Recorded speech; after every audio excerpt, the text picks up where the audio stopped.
Topic हम ले रहे हैं गुणसूत्र, जिसे हम इंग्लिश में कहते हैं क्रोमोसोम। गुणसूत्र क्या होते हैं? जैसा कि हमें पता होता है कि प्रत्येक कोशिका जो है वह इसीलिए इम्पॉर्टेंट होती है क्योंकि उसके अंदर बीचों बीच एकदम मध्य में एक विशेष ठोस पिंड पाया जाता है जिसे हम कहते हैं केंद्रक। अब केंद्रक में एक जाल होता है। यदि हम यहाँ संरचना देखें सेल की, तो ये केंद्रक है और केंद्रक में एक जाल होता है जिसे हम क्रोमैटिन जाल कहते हैं। जब कोशिका का विभाजन होता है तो यही जो जाल है क्रोमैटिन का, यह छोटे छोटे थ्रेड्स में या सूत्रों में टूट जाता है। इसे ही हम क्रोमोसोम या गुणसूत्र कहते हैं। यदि हम सिंपल लैंग्वेज में या सरल शब्दों में इसे हम परिभाषित करें तो इसमें आपको दो शब्द दिखाई देते हैं। बायोलॉजी में हमेशा हर एक शब्द अपना मीनिंग खुद कहता है। यदि हम उसे गौर से देखें तो गुण धन सूत्र, ऐसे सूत्र या ऐसी धागानुमा संरचनाएं जो हमारे गुणों का निर्धारण करती हैं, या दूसरे शब्दों में कहूं कि ऐसे सूत्र या ऐसी फाइबर या थ्रेड जैसी संरचनाएं जो हमारे गुणों को एक पीढ़ी से दूसरी पीढ़ी में स्थानांतरित करते हों, गुणों का निर्धारण करते हों और गुणों को एक पीढ़ी से दूसरे पीढ़ी में स्थानांतरित करते हों, तो ऐसी संरचनाएं जो कोशिका में केंद्रक के अंदर स्थित हैं उसे हम गुणसूत्र कहते हैं। यदि हम हिस्ट्री में जाएं तो सबसे पहले हम डिस्कवरी देखेंगे, खोज देखेंगे कि गुणसूत्र या क्रोमोसोम की खोज किसने की है।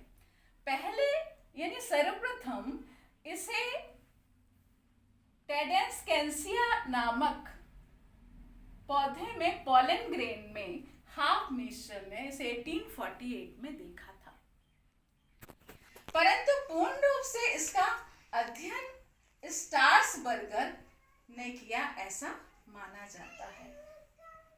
और इसका जो क्रोमोसोम नाम है उसे वॉल्डेयर नामक वैज्ञानिक ने दिया है। अब क्रोमोसोम भी हम देखें तो एक ग्रीक शब्द है, उसमें दो आप देख पा रहे हैं, chroma and soma. Chroma means colored and soma means bodies. So colored bodies which are present inside the nucleus, it is called chromosome. अब गुणसूत्र जो है इनकी संख्या कितनी हो सकती है? तो हर एक जीव का यह एक खास गुण होता है कि हर एक जीव में इसकी संख्या निश्चित होती है, समान नहीं होती। प्रत्येक जीव में गुणसूत्रों की संख्या भिन्न भिन्न होती है बट निश्चित होती है। जैसे मनुष्यों में गुणसूत्र की संख्या जो है हम 46 मानकर चलते हैं। गुणसूत्र में सबसे कम संख्या हम देखने को मिलती है हमें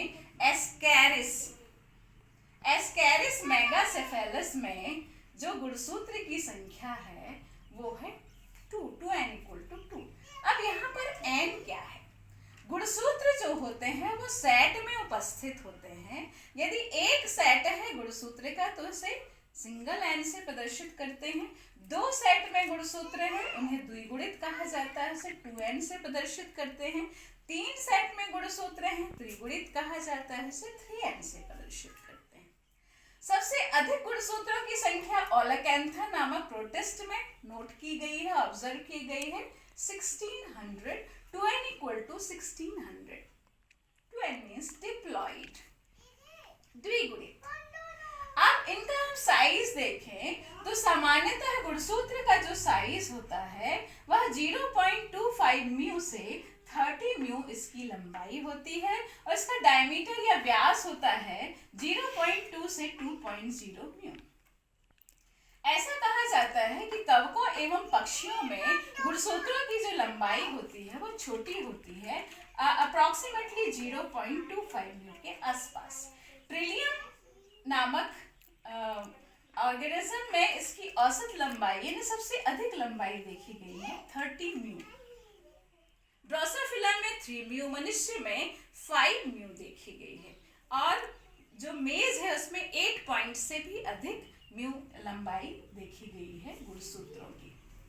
अब सबसे अधिक यदि हम गुणसूत्र की संरचना का अध्ययन करना चाहते हैं तो गुणसूत्र सुस्पष्ट कब दिखाई देते हैं? तो कोशिका विभाजन में डिफरेंट फेजेस होती हैं, जैसे प्रोफेज होती है, मेटाफेज होती है, एनाफेज है, टीलोफेज है, ये 4 फेजेस होते हैं। तो इसमें सबसे अधिक गुणसूत्र हमें स्पष्ट दिखाई देते हैं कोशिका विभाजन की मेटाफेज में। तो ज्यादातर गुणसूत्र का अध्ययन जो है वह मेटाफेज में ही किया जाता है। और इसे और अधिक स्पष्ट करना है, अच्छे से हमें स्टडी करना है, तो हम कलरिंग करते हैं, स्ट्रेन करते हैं। तो इसके लिए हम क्षारकीय रंजकों का उपयोग करते हैं, जैसे एसिटोकार्मीन है, फ्यूल्जन है।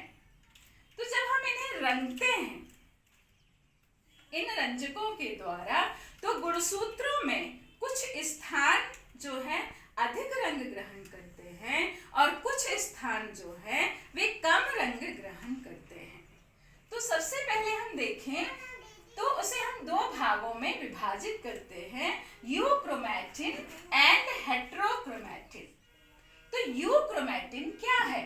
गुणसूत्र का वह भाग जो हमेशा हल्का रंग लेता है। हल्का रंग इसीलिए लेता है क्योंकि यहाँ पर क्रोमैटिन का जो संघनन होता है वो कम होता है, और डीएनए की जो एस फेज जो होती है वह प्रारंभिक अवस्था में होती है, और इनमें जो जीन्स होते हैं वह बहुत अधिक क्रियाशील होते हैं। ये स्टेबल स्टेज कहलाती है।